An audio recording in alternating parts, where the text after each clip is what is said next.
Assalamualaikum warahmatullahi wabarakatuh. Selamat datang di Cerita dari Selatan. Apa kabar?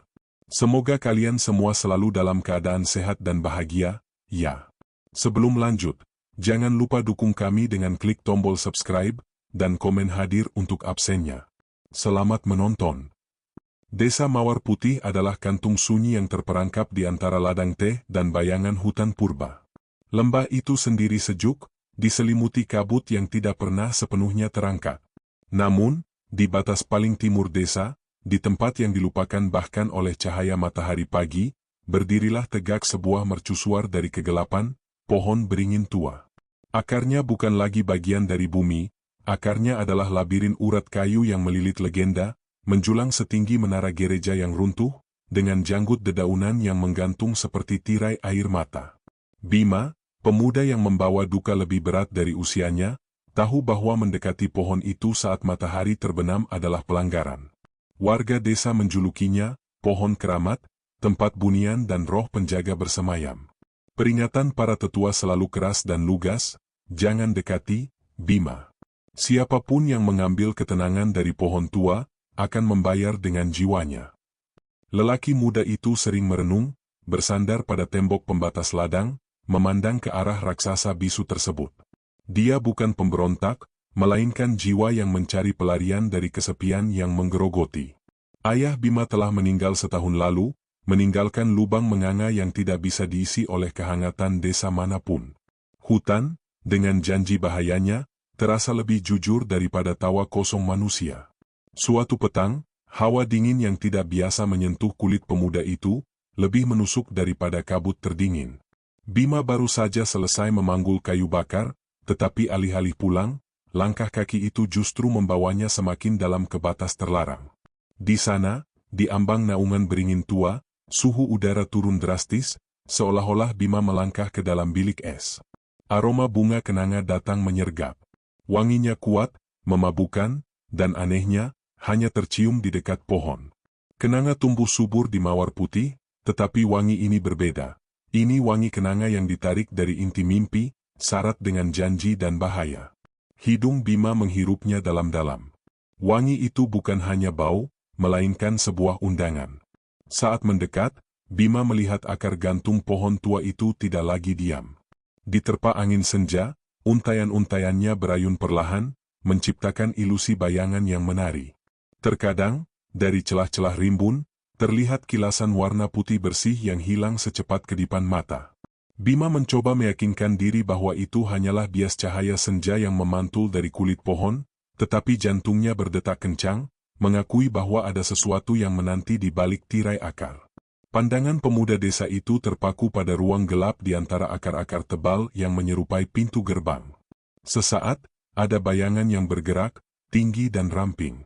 Meskipun bayangan itu bergerak terlalu cepat untuk dikenali, Bima merasakan keindahan yang tak terlukiskan terpancar dari tempat persembunyiannya. Di sanalah, berdiri dalam kebisuan yang kuno, benih obsesi mulai tertanam di hati Bima. Keramat atau tidak, bahaya atau maut, lelaki itu tidak lagi peduli. Pohon tua telah mengakui kehadirannya. Mawar Putih memasuki fase paling magis dan paling menakutkan, malam purnama. Malam itu, langit adalah piringan perak yang mengirimkan cahaya hantu ke permukaan bumi, memperjelas siluet pohon beringin tua hingga setiap janggut akarnya terlihat. Bima tidak bisa tidur. Sejak pertemuan pertamanya dengan aroma kenanga, tidur terasa tipis dan dingin, penuh dengan bisikan samar yang seolah memohon. Mendekati tengah malam, bisikan itu tidak lagi samar. Bisikan itu menjadi simfoni, nada-nada lembut yang terdengar lebih indah daripada nyanyian burung surgawi, namun membawa kengerian dari alam lain. Bima. Panggilan itu terdengar jelas di telinga kanan Bima, seolah-olah pemilik suara itu berdiri tepat di sampingnya, bukan ratusan meter jauhnya di batas hutan. Suaranya adalah melodi yang penuh kerinduan, menyentuh titik terlemah dalam jiwa pemuda tersebut, lubang kesepian yang ditinggalkan oleh kepergian ayahnya.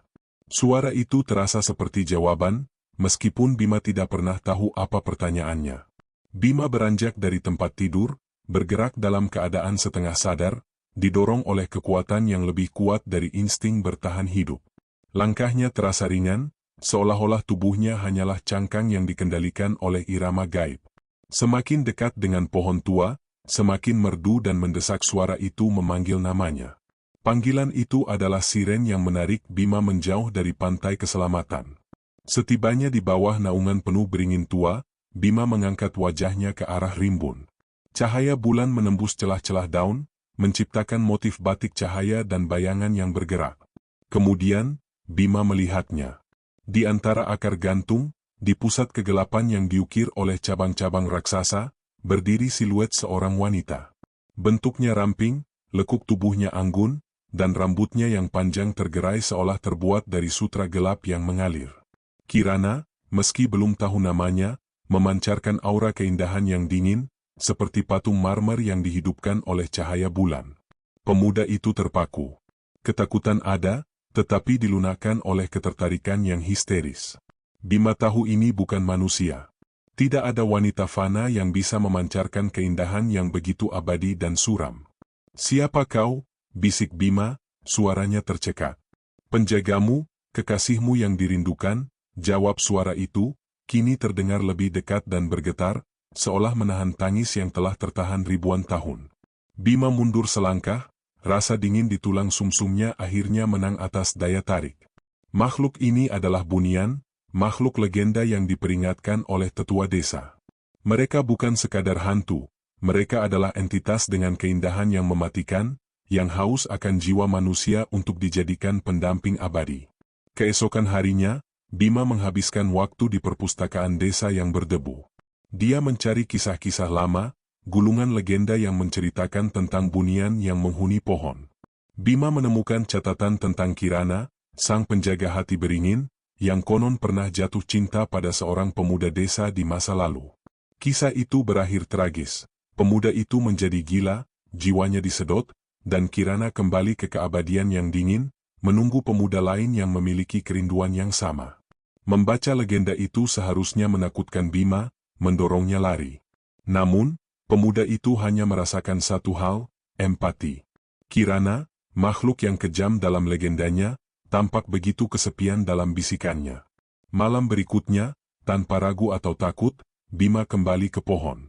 Dia ingin melihat wajah penuh Kirana, mendengar kisahnya yang sebenarnya, dan menantang takdir yang telah tertulis dalam gulungan legenda usang. Rasa penasaran dan kerinduan, dua penyakit yang tidak bisa disembuhkan, telah menyalakan api di hati lelaki itu, membakar habis akal sehatnya. Dia sudah siap menjadi milik bayangan kekasih di pohon tua. Bima tidak lagi gentar. Setelah malam yang dipenuhi riset legenda kuno, Bima mengerti bahwa ketakutan tidak akan menyelamatkan siapapun dari Bunian. Satu-satunya jalan adalah menerima takdir yang mungkin ditawarkan entitas itu. Malam itu, bukan sekadar senja yang turun, melainkan tirai tebal yang ditarik. Langit mawar putih gelap, mendung menghalangi cahaya bulan, membuat pohon beringin tua tampak seperti lubang hitam yang siap menelan apa saja. Pemuda itu berjalan melintasi batas, melewati garis di mana tanah yang dibajak bertemu dengan lumut yang lembab dan dingin. Aroma kenanga yang biasanya tajam, kini terasa seperti napas yang tertahan, menunggu. Di bawah kanopi beringin tua, suhu udara terasa seperti embun beku yang menempel di paru-paru. Bima berhenti tepat di hadapan dinding akar gantung yang bergerak-gerak. Kegelapan di belakangnya tampak lebih padat, seolah bukan ketiadaan cahaya, melainkan zat itu sendiri. "Aku di sini," kata Bima, suaranya mantap. Dia tidak berteriak, hanya menegaskan kehadirannya. Nada suaranya bukan nada permohonan atau rasa takut, melainkan pengakuan atas kerinduan yang sama. Akar-akar itu bereaksi. Perlahan, mereka terbelah, seolah-olah tirai panggung yang ditarik oleh tangan tak terlihat. Di celah yang terbentuk, Kirana berdiri. Sosoknya bukan lagi bayangan, melainkan perwujudan keindahan dingin yang mematikan. Kirana memakai pakaian dari sutra putih pucat yang tampak ditenun dari kabut malam. Pakaian itu berkilauan samar dalam kegelapan. Postur tubuhnya sangat tinggi, sangat ramping, dan anggun, jauh melampaui keindahan wanita fana manapun. Jika wanita desa adalah bunga mawar yang cepat layu, Kirana adalah kristal es yang abadi, memancarkan kesempurnaan yang rapuh. Wajah Bunian itu tanpa celah, simetris, tulang pipi yang tegas, hidung kecil yang sempurna. Namun, bibirnya yang berwarna merah tua, tampak seperti memendam rahasia kelam. Hal yang paling menarik perhatian Bima adalah matanya. Matanya adalah dua keping kristal ember gelap, besar, dan diselimuti bayangan panjang yang seolah-olah tidak pernah tidur selama ribuan tahun. Mata Kirana adalah jendela ke jurang keabadian. Di dalamnya tidak ada kegembiraan atau kemarahan, hanya kesedihan monumental dan kerinduan yang membakar. Kirana memandang Bima, dan tatapan itu terasa seperti sentuhan dingin yang membelai jiwa. "Kau tidak takut?" bisik Kirana. Suaranya adalah campuran dari desir angin dan bunyi lonceng perak yang jauh. Suara itu tidak hanya terdengar di telinga, tetapi bergema di rongga dada Bima. "Aku takut pada kesepian," jawab Bima jujur, langkahnya kini mendekat, memasuki ceruk rahasia di bawah pohon tua. "Dan kau? Kau terlihat sangat kesepian, Kirana." Pengakuan tulus itu mengejutkan Kirana. Mata ambernya sedikit melebar, dan ada riak halus yang melintas di permukaannya, perasaan yang tidak terbiasa diterima oleh Bunian. Manusia selalu menawarkan hasrat atau ketakutan. Bima menawarkan empati. Keabadian sebagai penjara. Kirana mengulurkan tangan. Jari-jarinya panjang, lentik, dan dingin. Bima menyambutnya, dan sentuhan itu terasa seperti sengatan listrik dingin yang menjalar dari telapak tangan hingga ke jantungnya.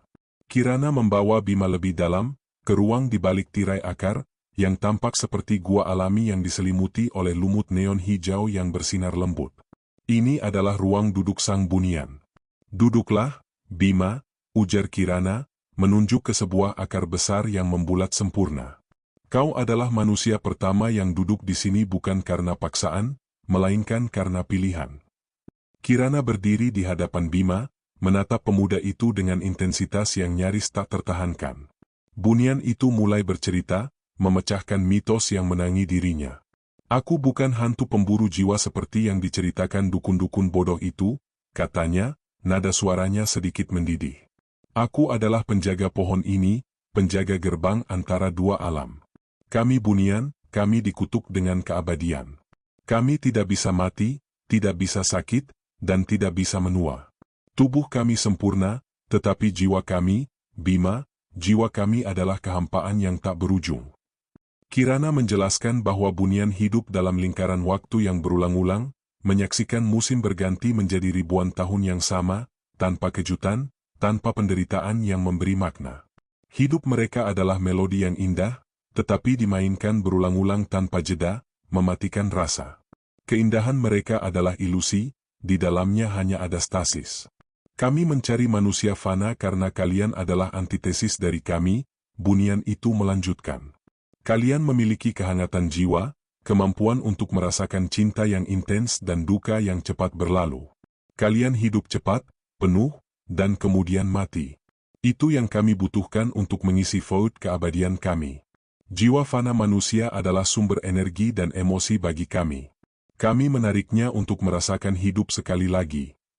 Pengakuan itu mengerikan, namun Bima mendengarkan dengan kepala dingin. Kirana tidak membohongi Bima. Bunian itu tidak menyamar sebagai cinta. Kirana menawarkan pertukaran, hidup Bima untuk emosi Kirana. "Aku tahu legenda itu berakhir tragis. Kekasihku yang dulu, seorang pemuda dari abad lampau, dia memberiku jiwanya karena ketakutan dan hasrat. Jiwanya tercabut, dan Bunian lain mencemoohku karena gagal menjadikannya abadi. Aku kembali ke kehampaan ini dengan rasa sakit yang baru, rasa sakit karena kehilangan dan rasa sakit karena kegagalan. Kontrak kehancuran yang diterima." Bima merenungkan kata-kata Kirana. Lelaki itu memikirkan hidupnya di Mawar Putih, rutinitas yang membosankan, duka kehilangan ayahnya yang tak tersembuhkan, dan masa depan yang tampak datar dan tanpa gairah. Kirana menawarkan akhir yang indah, sebuah tujuan. "Aku tidak datang untuk memberimu jiwaku karena takut," kata Bima, membalas tatapan Kirana dengan ketenangan yang mengejutkan. "Aku datang karena kerinduan yang ada di dalam diriku sama besarnya dengan kerinduanmu. Aku merindukan rasa sakit yang bermakna. Jika aku harus mati untuk membuatmu merasakan hidup, aku menerimanya." Sumpah itu, yang diucapkan dengan kesadaran penuh, adalah katalis yang jauh lebih kuat daripada sihir Bunian manapun. Bunian itu kini melihat sesuatu yang belum pernah bunian itu temukan, penyerahan diri yang tulus. Wajah Kirana, yang selalu seperti pualam tak berekspresi, menunjukkan sedikit sentuhan emosi, hampir seperti rasa syukur. Aku akan mencintaimu, Bima. Aku akan membagi keindahan alamku denganmu. Tetapi pahamilah ini, semakin lama kau di sini, semakin kau kehilangan cengkeraman pada duniamu. Kau akan menjadi dingin, kau akan menjadi pucat, dan kau akan melupakan mengapa kau pernah mencintai matahari. Bima mengangguk. Aku sudah lupa. Mereka berbicara lama sekali. Bima menceritakan detail-detail kecil yang membuat hidupnya berarti. Rasa hangat teh di pagi hari, sensasi sakit saat memanggul kayu berat, dan suara ibunya yang khawatir. Hal-hal yang sederhana itu adalah keajaiban bagi Kirana. Kirana, sebagai imbalan, menunjukkan pada Bima pemandangan dunia seberang melalui pantulan air di ceruk. Dunia itu diselimuti cahaya keperakan abadi, penuh dengan bunga-bunga yang memancarkan cahaya, tetapi tidak memiliki bau. Dunia itu sempurna, tetapi sepi. Bunian itu menjelaskan cara kerjanya, bunian tidak mengambil nyawa dengan paksa. Bunian itu menarik kemauan untuk hidup. Bunian itu akan mengisi hati Bima dengan cinta dan keindahan bunian, hingga Bima sendiri yang memutuskan bahwa dunia fana tidak layak untuk kembali. Saat Bima membuat keputusan itu, kehangatan jiwanya akan mengalir sepenuhnya ke Kirana, dan tubuh fana Bima akan menjadi cangkang kosong yang menyatu dengan pohon tua. Pada malam itu, janji diucapkan. Bima akan menjadi kekasih abadi Kirana, menjadi sumber kehangatan emosi yang bunian itu butuhkan. Saat fajar menyingsing, Kirana mencium pipi Bima, sentuhan dingin yang meninggalkan sensasi terbakar. Bima pulang, membawa benih kehancuran yang ditanam oleh cinta yang sempurna. Setelah perjanjian di bawah pohon tua, kehidupan Bima di Mawar Putih menjadi intermezzo yang membosankan. Siang hari hanyalah penantian. Senja adalah kepastian. Bima tidak lagi merasa perlu bersembunyi. Dia berjalan menuju pohon tua dengan keterus-terangan yang menakutkan, meninggalkan ibunya dan para tetangga yang hanya bisa melihat dengan pandangan ngeri. Setiap malam, Bima menghabiskan waktu berjam-jam di samping Kirana, melintasi batas-batas alam. Kirana membagikan rahasia alamnya, menunjukkan Bima pemandangan-pemandangan yang tidak mungkin di dunia fana. Mereka sering duduk di atas akar pohon yang besar, yang kini terasa seperti tahta, dan Kirana akan menaruh kepala Bima di pangkuannya. Di pangkuan bunian itu, Bima merasakan kedamaian yang mendalam, kelegaan dari beban dunia fana. Ini tempatmu, sayangku, bisik Kirana, jari-jarinya yang dingin menyisir rambut Bima. Di sini, kau tidak perlu khawatir tentang panen, atau kematian, atau penderitaan ibumu. Di sini hanya ada keindahan yang sunyi, diisi oleh cintaku padamu. Cinta bunian adalah sesuatu yang sangat kuat. Itu bukan hasrat yang membara, tetapi perhatian yang intens dan fokus yang tak tergoyahkan. Kirana tidak pernah mengalihkan pandangan dari Bima. Setiap kata Bima, setiap tarikan napas Bima, adalah musik bagi Kirana. Bunian itu, yang hidup dalam stasis, merasa Bima adalah satu-satunya sumber perubahan yang menarik. Bima, yang jiwanya rapuh, merespons cinta ini dengan penyerahan diri total. Dia menyerap kesempurnaan Kirana, tetapi semakin dekat Bima dengan bunian itu, semakin jauh Bima dari dirinya sendiri. Penarikan sukma dan pucat fana. Konsekuensi fisik dari hubungan terlarang ini muncul dengan cepat dan kejam. Kirana telah memperingatkan, dan Bima kini menjalaninya. Tubuhnya merespons penarikan jiwa itu dengan kegagalan sistematis. Pertama, suhu. Bima selalu kedinginan. Bahkan di bawah terik matahari, Bima menggigil. Tubuhnya terasa seperti menyimpan es abadi di dalam tulang. Ibunya mencoba menyelimuti Bima dengan selimut paling tebal, membuatkan sup panas, tetapi semua kehangatan fana itu hilang secepat sentuhan. Kedua, penampilan. Wajah Bima menjadi seputih salju yang tidak pernah mencair. Bibirnya yang dulu merah kini berwarna kebiruan. Matanya yang dulu cerah, kini diselimuti lapisan keruh yang membuat pandangannya terasa jauh, seolah-olah Bima melihat menembus objek, bukan pada objek itu sendiri. Ketiga, nafsu hidup. Semua nafsu makan Bima menghilang. Makanan terasa hambar, tidak bernutrisi, tidak menarik. Bima makan hanya untuk menenangkan ibunya. Ketika Kirana bertanya, Bima menjawab, makanan bunian jauh lebih memuaskan. Keindahan yang kau berikan adalah makanan bagiku. Makanan bunian itu adalah kerinduan Kirana, yang disalurkan melalui bisikan dan sentuhan dingin. Keempat, gangguan tidur. Tidur menjadi medan pertempuran. Ketika Bima tidur tanpa kehadiran Kirana, bunian itu muncul dalam mimpi Bima, bukan sebagai kekasih, melainkan sebagai sosok tinggi yang dingin, membungkuk di atas dada Bima, menghirup sesuatu yang tak terlihat. Bima terbangun dengan rasa lemas dan nyeri di dada, seolah-olah ada organ vital yang telah ditarik. Bima menyadari bahwa Kirana tidak hanya mengambil emosinya, tetapi secara harfiah, kehangatan energi hidupnya. Kau terlihat sangat lelah, nak. Ada apa denganmu? Tanya ibu Bima, air matanya mulai mengering menjadi keputusasaan. Aku hanya merindukan. Aku merindukan tempatku, Bu, jawab Bima, suaranya kini terdengar datar, nyaris beresonansi seperti suara Kirana. Dia tidak lagi bisa merasakan ikatan emosional dengan ibunya. Ikatan yang tersisa hanyalah rasa kasihan yang samar. Keindahan yang hampa, dunia seberang. Kirana sering membawa Bima ke dunia seberang, alam yang berada di balik dimensi pohon tua. Lelaki muda itu kini bisa melangkah ke sana sepenuhnya, tubuhnya diselimuti kabut bunian yang dingin. Dunia seberang adalah anti dunia. Pohon-pohonnya tumbuh ke langit yang selalu berwarna ungu tua.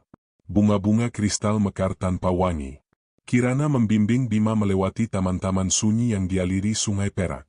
Disinilah keabadian berada, ujar Kirana, menunjuk ke patung-patung batu yang terukir rumit. Ini adalah rumahku, Bima. Kau lihat, tidak ada yang bergerak, tidak ada yang berubah. Tidak ada kejutan, tidak ada kematian. Hampa, kan? Cantik sekali, bisik Bima, terpesona oleh keindahan yang steril itu.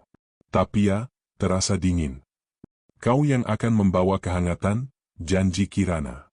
Kirana menunjukkan kepada Bima bunian lain, yang hanya tampak sebagai bayangan-bayangan yang melayang tanpa tujuan, wajah mereka tanpa ekspresi, sibuk mengulang ritual yang sama selama berabad-abad. Mereka tidak memperhatikan Bima. Bunian itu adalah eksistensi, bukan kehidupan. Kirana berbeda. Kirana telah memilih cinta, dan karena itu, bunian itu dihukum oleh bunian lainnya, dipandang dengan dingin. Bima, dalam isolasi bunian itu, merasa terhubung dengan Kirana. Dia adalah sumber kehangatan bunian itu, satu-satunya alasan bunian itu memiliki emosi. Imbalannya adalah kehancuran dirinya sendiri. Pengabaian final. Suatu sore, Bima sedang duduk di teras rumahnya. Ibunya telah menyiapkan semangkuk bubur panas. Bima mengambil sesendok, tetapi bubur itu terasa seperti pasir. Saat Bima menatap keluar jendela, dia melihat anak-anak desa sedang bermain di lapangan, tertawa riang. Dulu, pemandangan itu akan membangkitkan nostalgia atau kebahagiaan. Sekarang, Bima hanya merasakan keterasingan. Tawa mereka terdengar keras, kasar, dan tidak penting. Keceriaan mereka tampak seperti kebisingan yang mengganggu kesunyian sempurna yang telah Kirana ajarkan. Bima menyadari bahwa dirinya tidak lagi ingin menjadi bagian dari dunia itu. Ikatan emosional dengan manusia telah putus. Dia telah melupakan rasa sakit dan kehangatan yang pernah dia rasakan di dunia fana. Yang tersisa hanyalah kerinduan murni untuk kembali ke pangkuan Kirana, untuk kedamaian dingin di bawah pohon tua. Bima meninggalkan bubur yang tak tersentuh. Dia mencium kening ibunya yang tertidur karena kelelahan, ciuman terakhir tanpa emosi, hanya formalitas. Bima tidak lagi merasa bersalah. Kirana telah berhasil meyakinkan Bima bahwa dunia manusia adalah kesia-siaan, dan satu-satunya makna adalah keabadian bersama bunian itu. Saat senja tiba, Bima berjalan keluar dari mawar putih untuk yang terakhir kalinya sebagai manusia yang utuh. Aku datang, Kirana, bisik Bima ke udara dingin. Aku milikmu seutuhnya. Di ambang batas pohon tua, Kirana menunggu. Keindahannya tampak lebih mengerikan dari sebelumnya, matanya bersinar dengan kegembiraan dingin, karena Kirana tahu, penarikan sukma telah selesai. Kekasihnya telah menyerahkan diri. Hubungan terlarang antara Bima dan Kirana, yang disegel di balik tirai akar beringin tua, tidak bisa selamanya tersembunyi. Alam bunian dan alam fana adalah dua kutub yang tidak seharusnya bersentuhan. Ketika ikatan Bima dan Kirana semakin kuat, keseimbangan di Mawar Putih mulai runtuh, menimbulkan gelombang bencana yang nyata dan menakutkan. Musibah pertama datang dengan hening dan kejam. Pagi itu, Pak Jaya, peternak terbesar di desa, menemukan ternaknya mati mendadak. Bukan karena penyakit atau serangan binatang buas. Semua kambing dan kerbau ditemukan tergeletak kaku, dengan mata terbelalak, tetapi tanpa satu pun luka fisik yang terlihat. Yang lebih mengerikan, suhu tubuh ternak itu terasa dingin membeku, seolah-olah seluruh kehangatan hidup telah tersedot dalam sekejap. Dalam beberapa hari berikutnya, pola itu berulang di seluruh desa. Ayam-ayam mati saat bertelur, anjing-anjing pelacak yang setia tiba-tiba ditemukan tak bernyawa di ambang hutan. Para tetua desa, yang sangat memahami bahasa alam, segera menyadari kesamaan yang mencolok. Semua yang mati berada dalam kondisi dingin yang abnormal, dan semua kematian terjadi setelah senja. Kepanikan menyebar seperti api rumput kering. Warga desa tahu bahwa kekuatan alam sedang murka. Ini bukan lagi sekadar wabah penyakit, ini adalah pertanda bahwa entitas yang sangat kuat sedang mengambil energi hidup dari lingkungan mereka. Bencana berlanjut ke ladang. Mawar Putih dikenal karena hasil panen tehnya yang subur. Namun, saat musim panen tiba, daun teh di beberapa petak ladang terluar ditemukan layu dan menghitam dalam semalam. Daun-daun itu tidak hanya layu karena kekeringan. Daun-daun itu tampak seperti telah ditarik kelembapannya secara paksa, menjadi rapuh dan berbau seperti tanah kering yang dipanggang. Yang paling membuat warga ketakutan adalah bau yang menyertai bencana ini. Setiap malam, terutama di sekitar batas hutan dan ladang yang rusak, aroma kenanga yang kuat dan memabukkan mulai tercium oleh semua orang. Dulu, aroma ini hanya tercium oleh Bima, tetapi kini, itu adalah tanda peringatan yang jelas bagi seluruh desa. Aroma itu terasa manis yang mematikan, seperti wangi yang dioleskan pada kain kafan. Ibu Bima, yang jiwanya sudah hancur oleh kondisi anaknya, menceritakan kepada tetangga-tetangganya tentang kebiasaan aneh Bima dan wajahnya yang pucat. Anakku selalu menghilang saat senja, dan ketika kembali, dia membawa bau bunga itu, tangis wanita itu di balai desa. Kecurigaan pun tertuju pada sumber semua legenda dan bahaya, pohon beringin tua. Warga desa kini berani berbicara terang-terangan tentang Kirana, sang bunian. Tetua desa, Ki Sadewo, adalah seorang pria tua yang bijaksana dan keras dalam menjaga tradisi. Ki Sadewo segera memanggil semua kepala keluarga untuk berkumpul di balai desa. Suasana sangat tegang. Sudah jelas, kata Ki Sadewo, suaranya parau oleh kemarahan dan ketakutan. Penjaga pohon tua murka karena batas telah dilanggar.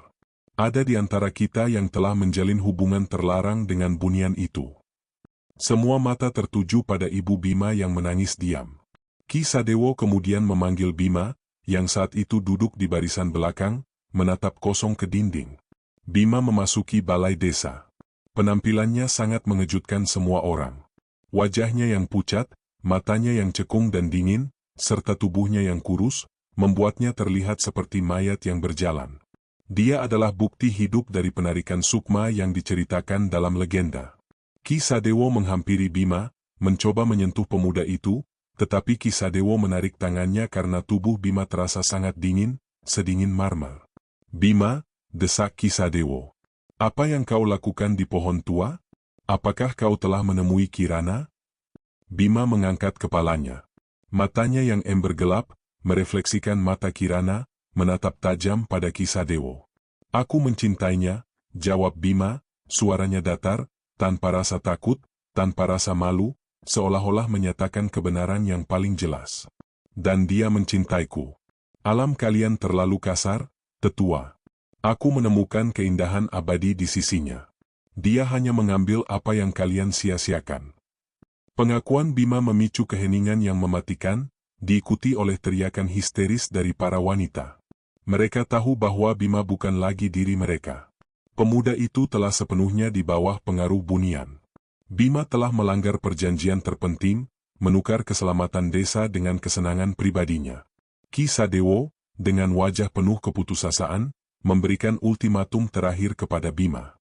Kau harus kembali, Bima.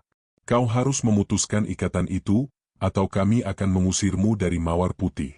Hubunganmu dengan Bunian itu mengancam kehidupan anak-anak kami. Namun, Bima hanya tersenyum dingin. Senyum itu bukan miliknya, itu adalah ekspresi kepuasan yang dingin dan sedikit arogan, yang pasti dia pelajari dari Kirana. Kalian tidak bisa mengusirku, tantang Bima, tubuhnya sedikit gemetar, bukan karena takut, melainkan karena Kirana di kejauhan merasakan tekanan ini. Aku sudah menjadi bagian dari pohon itu. Dan dia tidak akan membiarkan kalian menyentuhku. Saat Bima mengucapkan kata-kata itu, di luar balai desa, terdengar suara angin ribut yang tiba-tiba. Angin itu menerjang, tidak wajar, berpusat di sekitar pohon tua, bahkan daun-daun di balai desa berputar-putar liar. Langit yang tadinya hanya mendung, tiba-tiba mengeluarkan ratapan yang terdengar seperti suara wanita yang sangat marah. Bima segera meninggalkan balai desa, kembali ke pelukan kekasih Buniannya. Malam itu, di bawah pohon tua, Bima menceritakan ancaman desa kepada Kirana. Kirana mendengarkan, wajahnya tanpa emosi, tetapi aura di sekitarnya menjadi sangat dingin dan mengancam. Bunian itu memegang tangan Bima yang kini sudah sedingin es. Mereka mengganggu kita, kekasihku, bisik Kirana, suaranya kali ini tidak merdu, melainkan mendesis seperti ular. Mereka tidak mengerti arti dari keindahan abadi. Mereka hanya melihat kotoran dan kematian. Aku tidak akan membiarkan mereka mengambilmu dariku. Tiba-tiba, udara di bawah pohon tua menjadi tebal dan berdenyut. Bukan hanya Kirana yang hadir. Dari bayangan terdalam di antara akar pohon, muncul beberapa siluet Bunian yang lain. Mereka tinggi, pucat, dan tanpa emosi seperti patung-patung kristal. Di antara mereka, muncul sosok yang lebih tua, dengan aura yang sangat dingin dan memiliki kekuatan yang jauh lebih besar dari Kirana, Tetua Bunian. Tetua Bunian tidak berbicara dengan suara, melainkan dengan pikiran yang menusuk. Kirana, kau telah melanggar aturan keabadian. Menarik perhatian manusia dan membahayakan batas. Jika kau menarik Bima sepenuhnya, kau akan menghadapi konsekuensinya. Kirana menundukkan kepalanya, menunjukkan rasa hormat, tetapi kekerasan hati di matanya tidak hilang. Aku tidak melanggar, Tetua. Aku hanya menemukan kehangatan yang Bunian lain tidak berani cari. Dia datang atas kemauannya sendiri. Tetua Bunian memandang Bima, dan tatapan itu terasa seperti jutaan tahun kebekuan. Manusia fana. Jiwamu terlalu berharga untuk Bunian seperti Kirana. Lepaskan Bima, Kirana, biarkan manusia itu kembali ke dunianya, atau kau akan kehilangan keabadianmu. Kau akan menjadi Bunian yang terkutuk, terperangkap di antara alam, tidak diakui oleh kami maupun mereka. Ultimatum ini menghantam Kirana dengan keras. Kehilangan keabadian berarti Kirana akan menjadi makhluk seperti hantu biasa yang bisa dihancurkan oleh ritual fana, jatuh dari kesempurnaan Bunian yang diidam-idamkan. Pilihan yang diberikan sangat jelas, kehilangan Bima, atau kehilangan segalanya. Ekspresi kesedihan yang telah lama dipendam di mata Kirana kini berubah menjadi obsesi maut. Jika Bunian itu tidak bisa memiliki Bima dalam kerangka aturan, Bunian itu akan memilikinya dengan melanggar semua aturan. Kirana memeluk Bima dengan erat, cengkeramannya dingin dan sangat kuat.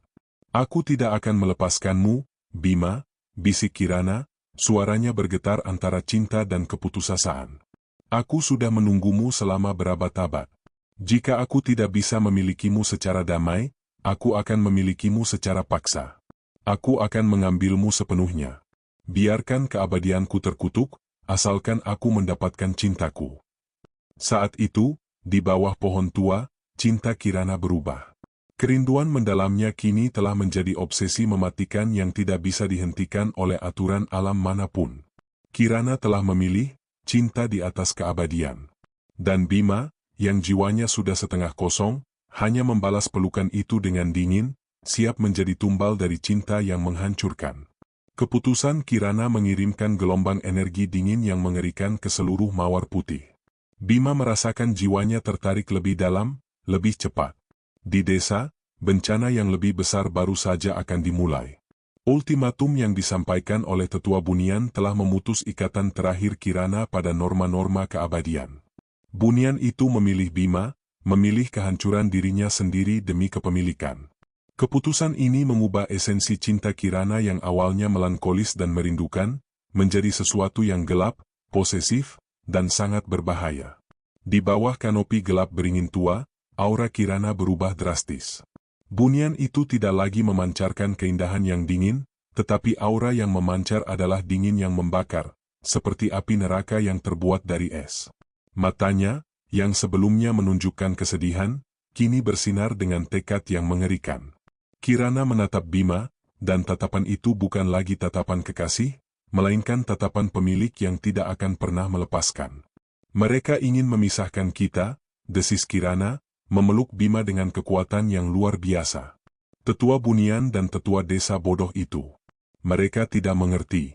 Aku sudah menunggu terlalu lama. Jika keabadianku adalah harga untuk memilikimu, aku akan membayarnya dengan senang hati. Aku akan menjadi Bunian terkutuk, asalkan kau bersamaku. Bunian itu memegang wajah Bima dengan kedua tangannya yang sedingin es. Kau akan sepenuhnya menjadi milikku, Bima. Aku akan menarik semua jiwamu ke dalam diriku, hingga kau menjadi abadi dalam kehampaanku. Kau tidak akan merasakan sakit, kau tidak akan merasakan takut. Kau hanya akan merasakan aku. Bunian itu mencium Bima. Ciuman Kirana bukanlah ciuman kehangatan manusia. Ciuman itu adalah sentuhan dingin yang mematikan, yang terasa seperti vakum yang menyedot udara dan kehangatan dari paru-paru Bima. Bima merasakan jiwanya tertarik keluar dari tubuhnya melalui bibir Bunian itu, suatu sensasi yang menyakitkan sekaligus memabukkan, karena rasa sakit itu datang dari cinta yang sangat intens.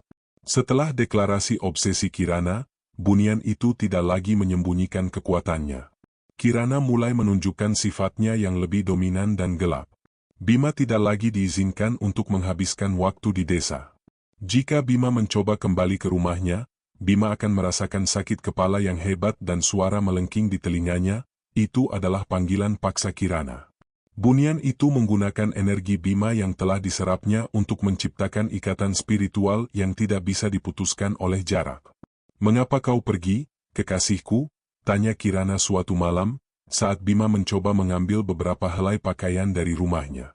Bunian itu muncul di belakang Bima, hanya sebagai bayangan di ambang pintu, tetapi kehadirannya terasa sangat menindas. "Dunia ini tidak layak untukmu. Kembali padaku. Di sana, di bawah akarku, kau akan aman." Kirana mulai menunjukkan kepada Bima wujudnya yang lebih mengancam.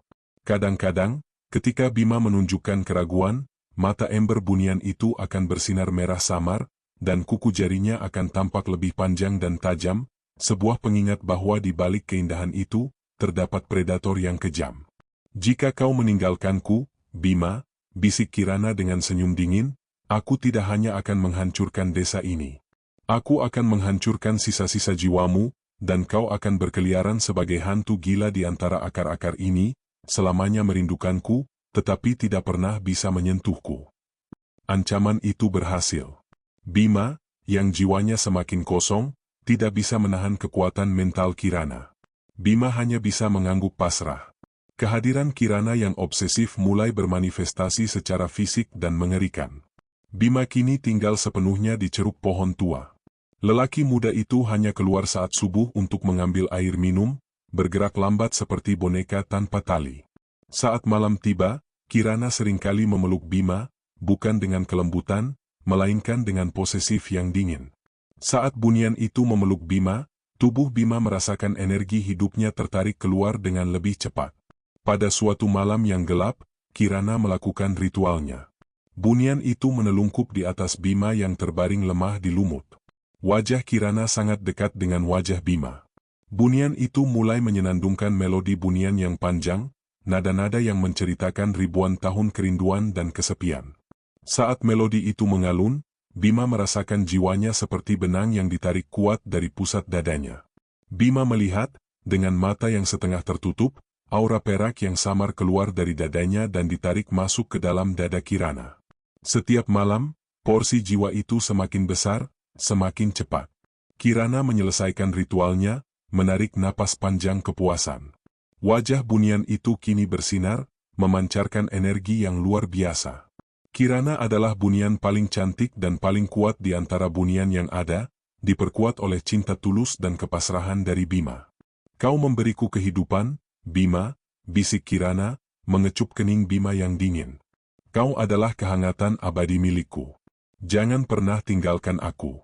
Aku akan menjagamu di sini, dalam keindahan yang tidak akan pernah layu. Bima, setelah penarikan jiwa itu, hanya bisa menatap mata Kirana.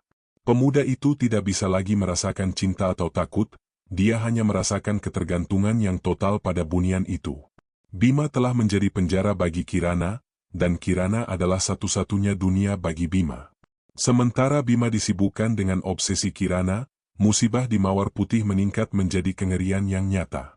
Musibah tidak lagi hanya menyerang ternak dan tanaman. Anak-anak mulai menghilang.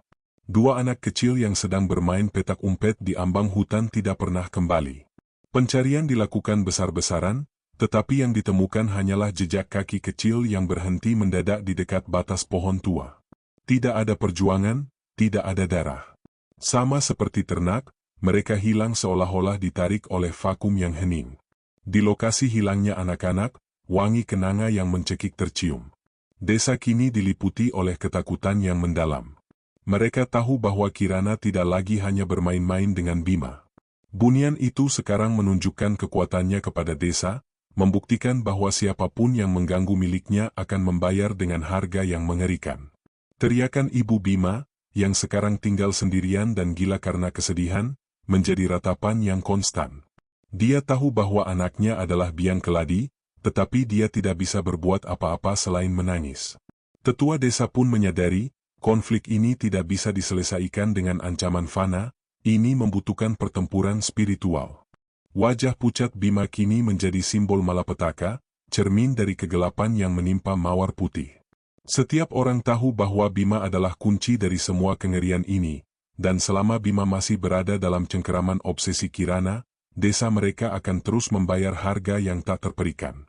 Setelah Kirana sepenuhnya menyerah pada obsesi, proses penarikan sukma, jiwa, Bima dipercepat secara dramatis. Bima kini hanya bergerak dalam keadaan semi sadar. Tubuhnya adalah sebuah kapal yang bocor, dan Kirana sedang menuangkan isinya ke dalam diri bunian itu. Bima secara resmi jatuh sakit.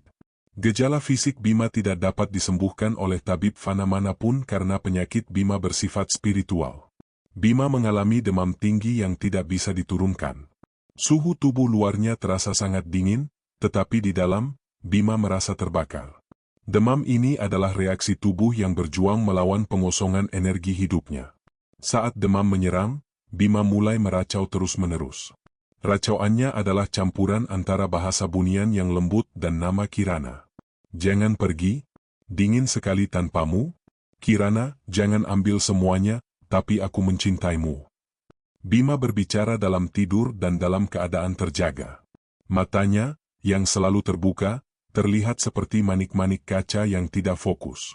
Bima tidak lagi mengenali tetua desa atau bahkan ibunya ketika mereka sesekali mencoba mendekat. Keluarga Bima dan beberapa tetangga yang masih bersimpati akhirnya memaksakan diri membawa tabib desa, seorang wanita tua yang berpengalaman dalam obat-obatan tradisional. Tabib itu memeriksa Bima dengan teliti. Tabib mencoba obat herbal yang paling kuat untuk menurunkan demam, tetapi Bima tidak menunjukkan reaksi apapun. Denyut nadinya terasa sangat lemah, dan kulitnya terasa seperti kertas. Ini bukan penyakit, Ibu, ujar tabib itu, dengan wajah ketakutan. Tidak ada organ yang rusak, tidak ada racun. Anak ini sedang dikosongkan dari dalam. Energi hidupnya sudah ditarik keluar. Tabib itu kemudian merasakan aura dingin yang kuat di sekitar Bima. Meskipun Bima telah dibawa menjauh dari pohon tua, aura dingin Kirana masih melekat pada pemuda itu, sebuah sisa dari energi bunian yang telah menyatu dengan Bima. Anakmu sudah dirasuki, atau lebih tepatnya, dimiliki oleh entitas yang sangat kuat. Tubuhnya adalah jembatan. Jiwanya berada di ambang batas. Sebentar lagi, dia akan pergi sepenuhnya, jelas tabib itu. Tabib itu menggelengkan kepala, menyatakan bahwa pengobatan medis tidak berguna. Satu-satunya yang bisa dilakukan tabib itu adalah mengidentifikasi musuhnya, bunian. Saat Bima terbaring lemah, dia tidak hanya meracau. Bima mengalami halusinasi dan mimpi buruk yang begitu nyata, hingga Bima tidak bisa lagi membedakan antara tidur dan kesadaran. Dalam mimpinya, Bima selalu berada di dunia seberang milik Kirana. Kirana akan muncul, tidak dalam wujudnya yang anggun, tetapi dalam wujud bunian asli yang lebih menyeramkan. Sosoknya memanjang, matanya bersinar perak, dan senyumannya adalah lubang gelap yang menyerupai jurang. Dalam mimpi ini, bunian itu tidak lagi memeluk Bima dengan lembut. Kirana akan mencengkeram Bima, dan Bima akan merasakan cakar dingin Kirana menembus kulitnya, tidak meninggalkan luka fisik, tetapi rasa sakit metafisik yang luar biasa.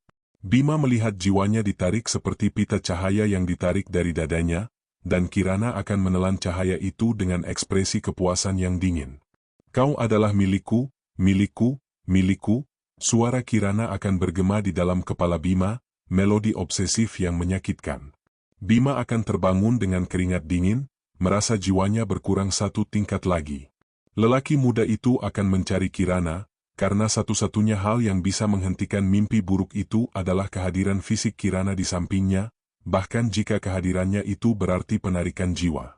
Pada titik ini, Bima telah kehilangan kehendak bebasnya. Dia tahu bahwa Kirana membawanya menuju kematian, namun setiap serat keberadaannya yang tersisa merindukan bunian itu. Bima tidak bisa hidup tanpa Kirana. Bunian itu telah menjadi obat, racun, dan nafas terakhirnya. Kirana, dari kejauhan di pohon tua, merasakan penderitaan Bima. Bunian itu tidak merasa bersalah. Kirana merasakan cinta yang tulus, tetapi cinta bunian adalah kepemilikan. Kirana sedang memastikan bahwa Bima tidak memiliki jalan kembali ke dunia fana.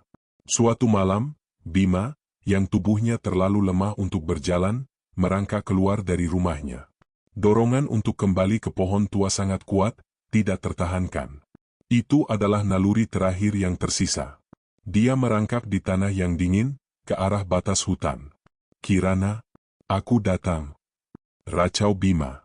Di luar rumah, Bima terlihat seperti mayat hidup, ditarik oleh benang tak terlihat ke arah beringin tua. Ibunya melihat pemandangan mengerikan itu dan menjerit histeris. Warga desa yang berjaga-jaga segera menahan Bima, memeluk tubuh Bima yang kurus dan dingin, menahan Bima agar tidak menyeberang ke alam yang lebih gelap. Lepaskan aku. Dia menungguku. Kalian tidak mengerti. Keindahan itu, keabadian itu, teriak Bima, meskipun suaranya lemah, tetapi resonansinya dipenuhi oleh kegilaan yang menakutkan. Warga desa akhirnya berhasil menahan Bima. Mereka mengikat Bima dengan tali, bukan sebagai penjahat, melainkan sebagai korban yang harus diselamatkan dari dirinya sendiri. Para tetua desa kini tahu bahwa situasinya sudah melampaui kemampuan mereka. Penyelamatan Bima dan desa mereka hanya bisa dilakukan melalui satu cara, ritual pemutusan ikatan yang dipimpin oleh dukun sakti dari luar Mawar Putih. Sebuah pertempuran spiritual antara cinta maut bunian dan kehendak hidup manusia harus segera dilakukan di tempat perjanjian itu disegel, di bawah pohon beringin tua. Setelah kegagalan tabib desa, Ki Sadewo dan para tetua desa memutuskan langkah terakhir yang drastis, memanggil dukun sakti yang terkenal dari pegunungan seberang, Ki Ageng Karsa. Ki Ageng Karsa terkenal karena memiliki kekuatan spiritual yang murni dan kemampuan untuk melawan entitas dari dimensi lain, termasuk bunian. Butuh waktu 3 hari bagi utusan desa untuk kembali bersama Ki Ageng Karsa. Begitu dukun sakti itu tiba di Mawar Putih, Ki Ageng Karsa langsung merasakan aura dingin dan mencekik yang menyelimuti desa, berpusat pada rumah Bima dan pohon tua. Ki Ageng Karsa menghabiskan waktu sejenak di dekat Bima. Tanpa menyentuh Bima, Ki Ageng Karsa mengkonfirmasi diagnosis tabib, jiwa Bima telah ditarik, dan hanya sebagian kecil yang tersisa di tubuhnya. Ki Ageng Karsa juga merasakan kekuatan obsesif Kirana yang luar biasa. Bunian ini bukan lagi sekadar merindu, ujar Ki Ageng Karsa dengan suara berat, matanya memandang ke arah hutan. Bunian itu telah menjadi iblis posesif. Dia telah mengubah cintanya menjadi rantai maut. Jika kita terlambat, jiwa anak ini akan menjadi miliknya selamanya, dan bunian itu akan semakin kuat, menghancurkan seluruh desa. Ki Ageng Karsa memerintahkan persiapan untuk ritual pemutusan ikatan, sejenis rukyah atau eksorsisme spiritual, yang harus dilakukan di tempat ikatan itu disegel, di bawah pohon beringin tua, pada malam yang paling menguntungkan secara spiritual, yaitu malam paling gelap tanpa bulan. Warga desa, yang kini ketakutan tetapi dipenuhi harapan baru, bekerja sama. Mereka mengumpulkan material yang diminta oleh Ki Ageng Karsa, air suci, dupa dari akar wangi hutan yang murni, dan jimat perlindungan yang terbuat dari 7 jenis daun. Malam yang ditentukan tiba. Malam itu benar-benar gelap, awan tebal menutupi langit, menyembunyikan bintang dan bulan, menciptakan kegelapan yang terasa menindas, kegelapan yang sempurna untuk memancing entitas dari alam lain. Bima dibawa ke lokasi ritual oleh 4 pemuda kuat. Bima terikat pada tandu kayu. Wajahnya pucat, dan dia meracau dengan lirih, memanggil nama Kirana. Sekitar 20 warga desa yang paling berani, termasuk Ibu Bima yang hatinya hancur, membentuk lingkaran di sekitar Ki Ageng Karsa dan Bima. Mereka membawa obor yang apinya bergetar karena aura dingin di sekitar pohon tua. Ki Ageng Karsa berdiri tegak, mengenakan jubah putih bersih yang kontras dengan kegelapan. Di tangannya, dia memegang sebilah keris tua dan mangkuk air suci. Ritual dimulai. Ki Ageng Karsa menyalakan dupa, dan aroma wangi yang kuat memenuhi udara, mencoba menenggelamkan wangi kenanga yang mencekik. Dukun sakti itu mulai melantunkan mantra-mantra kuno, suara Ki Ageng Karsa yang kuat dan berwibawa melawan bisikan bunian di sekitar. Begitu Ki Ageng Karsa mulai mengucapkan mantra pemutusan ikatan, pohon beringin tua bereaksi secara brutal. Angin kencang yang tiba-tiba datang menerjang dari dalam pohon. Api obor hampir padam, dan dedaunan raksasa di atas mereka bergemuruh dengan suara yang menyerupai tawa hantu.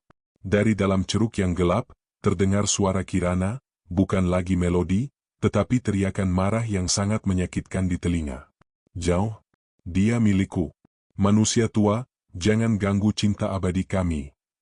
Ki Ageng Karsa tidak gentar.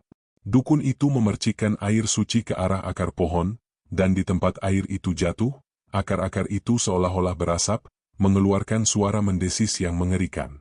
Bima, terbaring di tandu, berteriak kesakitan. Bukan hanya karena air suci, tetapi karena Bima merasa ikatan spiritualnya dengan Kirana sedang ditarik paksa. Pemuda itu berguling-guling, mencoba melepaskan diri dari ikatan tali. Jangan pisahkan kami. Sakit, aku mencintainya. Biarkan aku mati di sana, teriak Bima, air mata mengalir dari mata cekungnya. Suara Bima adalah perpaduan antara jiwanya yang tersisa dan pengaruh obsesif Kirana yang memaksanya menolak pelepasan. Ki Ageng Karsa memandang Bima dengan kasihan. Tubuhnya berjuang untuk hidup, tetapi jiwanya telah diprogram untuk bunian itu. Kita harus memutusnya, Bima, demi dirimu. Dukun sakti itu mengangkat kerisnya, keris itu bersinar dengan cahaya putih, dan dukun itu bersiap untuk menyelesaikan ritual pemutusan ikatan. Saat Ki Ageng Karsa mengangkat kerisnya, bersiap untuk mengakhiri ikatan spiritual, pohon tua meledak dengan energi. Kegelapan di ceruk itu tersobek. Kirana muncul. Bunian itu tidak lagi dalam pakaian sutra, tetapi dalam wujud bunian aslinya yang menakutkan dan kuat, wujud yang menunjukkan kekuatan spiritualnya yang sebenarnya. Wajah Kirana masih sempurna, tetapi keindahan itu kini mengerikan. Rambut hitamnya bergerak liar seperti ular, matanya bersinar dengan cahaya merah darah yang mematikan, dan di tangannya, energi gelap berputar-putar.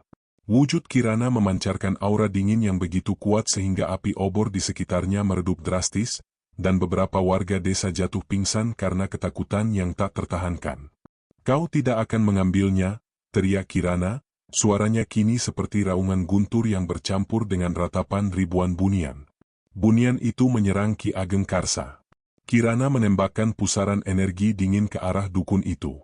Ki Ageng Karsa cepat bereaksi, dukun itu menangkis serangan dengan kerisnya, memancarkan perisai energi putih murni. Bentrokan itu menciptakan gelombang kejut yang mengguncang tanah. Pertempuran pun terjadi. Itu bukan pertarungan fisik, melainkan duel spiritual antara kehendak murni Ki Ageng Karsa dan obsesi maut Kirana. Kirana melayang di udara, bunian itu adalah badai yang terbuat dari kerinduan yang salah arah. Kirana melemparkan akar-akar gantung pohon tua ke arah warga desa. Akar-akar itu bergerak seperti cambuk. Warga desa yang ketakutan melarikan diri, tetapi beberapa berhasil ditampar oleh akar-akar itu, meninggalkan mereka dengan luka lebam yang terasa dingin membeku.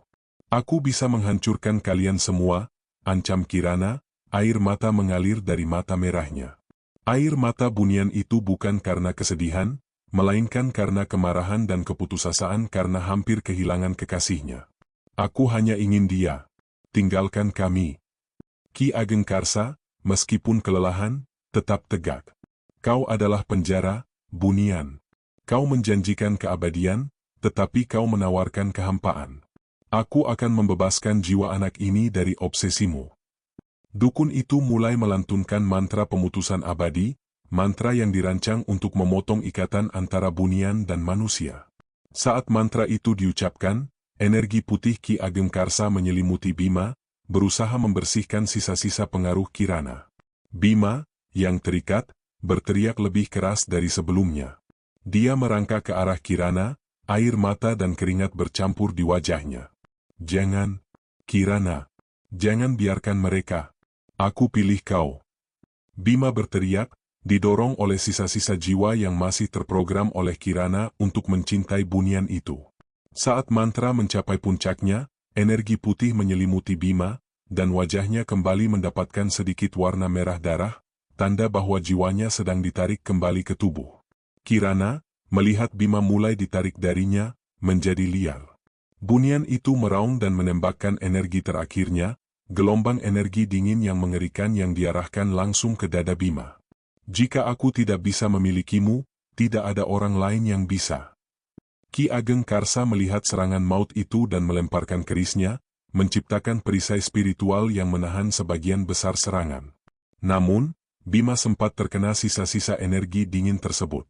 Dalam momen keheningan yang singkat pasca serangan, saat mantra Ki Ageng Karsa meredup dan Kirana kelelahan, Bima mendapati dirinya berada dalam kejelasan yang mengerikan. Untuk pertama kalinya dalam waktu yang lama, Bima sadar. Jiwanya yang tersisa kini harus membuat pilihan. Membiarkan dukun menyelesaikan ritual, hidup kembali ke dunia fana, tetapi kehilangan Kirana selamanya. Menolak ritual, kembali ke Kirana, dan mati, tetapi bersama kekasih abadi. Bima menatap mata ibunya yang menangis di kerumunan, dan kemudian dia menatap Kirana, yang tampak cantik dan hancur dalam wujud buniannya. Saat Ki Ageng Karsa mulai mengucapkan mantra terakhir, Bima berteriak dengan sekuat tenaga, suara terakhir dari kehendak bebasnya, yang kini memilih kehancuran. Cukup. Aku tidak ingin kembali. Aku milik Kirana. Aku mencintai keindahanmu. Dengan kehendak bebasnya yang tersisa, Bima secara spiritual menolak energi pemutusan ikatan dari Ki Ageng Karsa. Bima secara sukarela memutuskan ikatan dengan dunia fana. Bima memandang Kirana, dan tersenyum, senyum yang tulus, tetapi penuh dengan penyerahan diri yang dingin. Ambil aku, kekasihku. Selesaikan. Kirana melihat penyerahan diri yang tulus itu. Bunian itu tidak perlu lagi melawan. Dengan air mata kegembiraan yang dingin, Bunian itu mengulurkan tangan. Saat Bima menolak upaya penyelamatan Ki Ageng Karsa, segala perlawanan dari tubuh Bima berhenti. Tali yang mengikat Bima terlepas dengan sendirinya. Kirana tersenyum. Senyum itu adalah puncak obsesinya, pencapaian cinta mautnya. Bunian itu melayang ke arah Bima.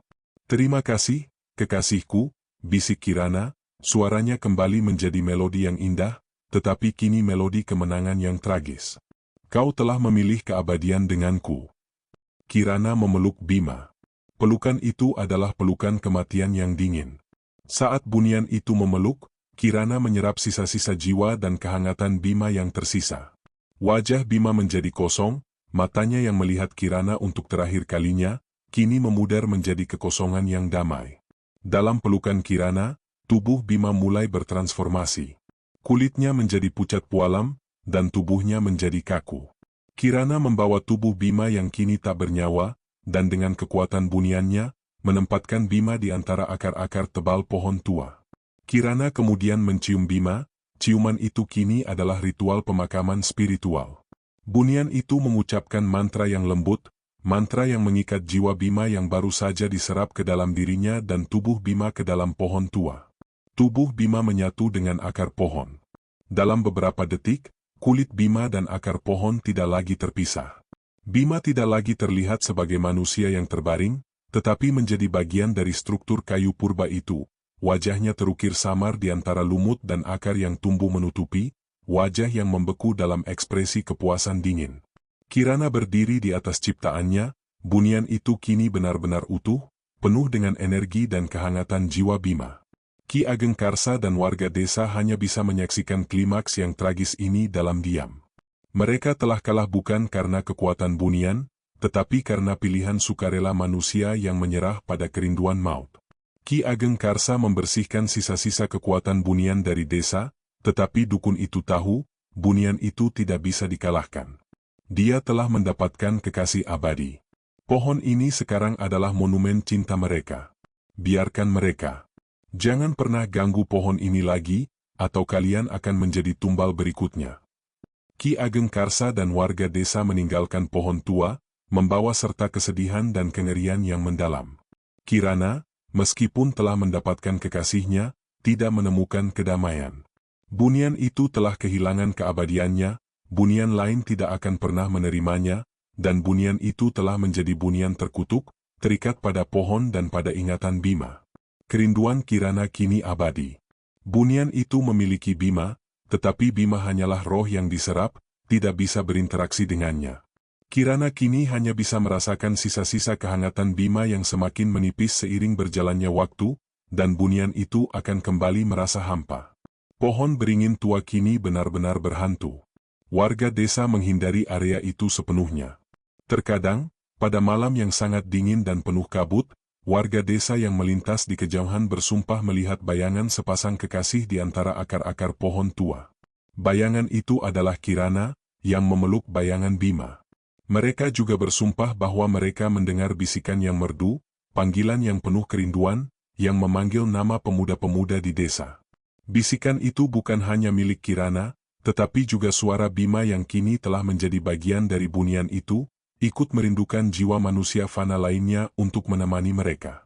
Bima, sang kekasih, telah menjadi bagian dari kutukan pohon tua, selamanya terperangkap di antara akar dan pelukan Kirana.